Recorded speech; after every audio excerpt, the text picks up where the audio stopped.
చిలకడ దుంప లేదా చిలకడ దుంప కాగా చిలకడ అని కొన్ని చోట్ల అంటారు, చిలగడ అని కొన్ని చోట్ల అంటారు. చిలకడ దుంపతోటి మనం రకరకాల పదార్థాలు చేసుకుంటాము. ఇప్పుడు మనం చిలకడ దుంపతోటి కర్రీ చేసుకుందామండి.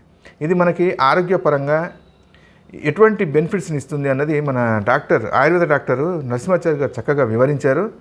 ఏం చెప్పారో వినండి. అలాగే పూర్తి వీడియోని మీరు అంటే దీనికి కావాల్సిన పదార్థాలు, తయారీ విధానము అంటే పూర్తి డీటెయిల్డ్గా కావాలి అంటే కనుక మన మెయిన్ ఛానల్ ఆర్ఎస్పీ రెసిపీస్ ఉంది కదా, దాంట్లో చూడండి.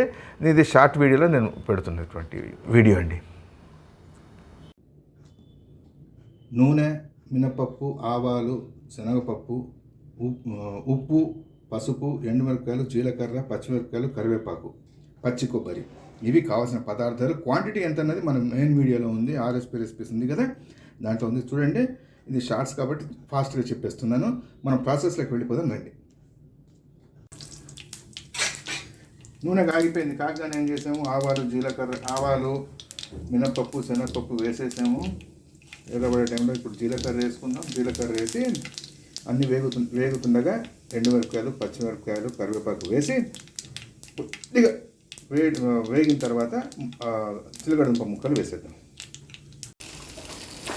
పోపు వేగింది. వేగగానే ఏం చేసాం, చక్కగా తరిగి పెట్టుకున్నాం కదా చిలకడదుంప ముక్కలు అన్నిటిని వేసేసి మూత పెట్టి ఒక 2 నిమిషాలు వదిలిపెడదాం. ఒక 5 నిమిషాలు వదిలిపెడితే మెత్తబడిపోతుంది, మగ్గిపోతాయి.